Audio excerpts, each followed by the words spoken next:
vacances parlementaires et aujourd'hui c'est la journée d'ouverture de la session parlementaire.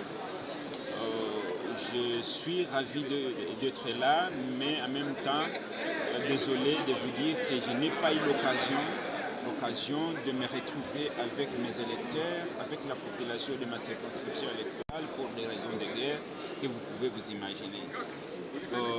L'armée rwandaise occupe tout mon territoire et toute la population est en débandade, dispersée en tout cas dans les territoires environnants.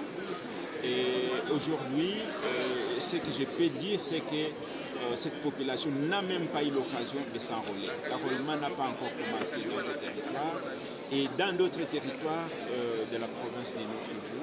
Nous espérons évidemment que si la situation s'améliorait dans les jours qui viennent, cet enrôlement-là puisse commencer. Ce que nous attendons ici de cette session, c'est que le président de l'Assemblée l'a déjà souligné.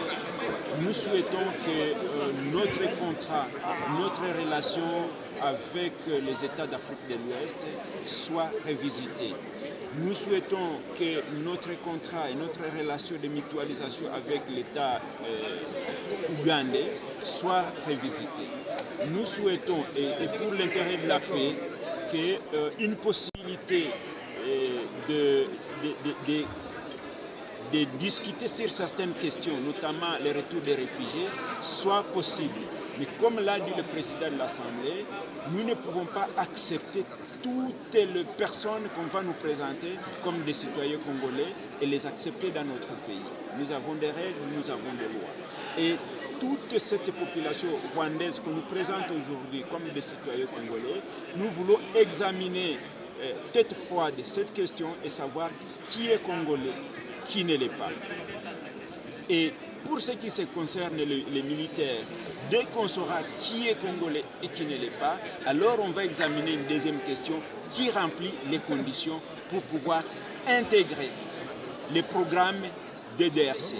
Pas intégrer l'armée. Nous nous sommes déjà convenus que personne qui vient des groupes armés, qui a agressé notre pays, nous ne pouvons plus l'intégrer dans notre armée.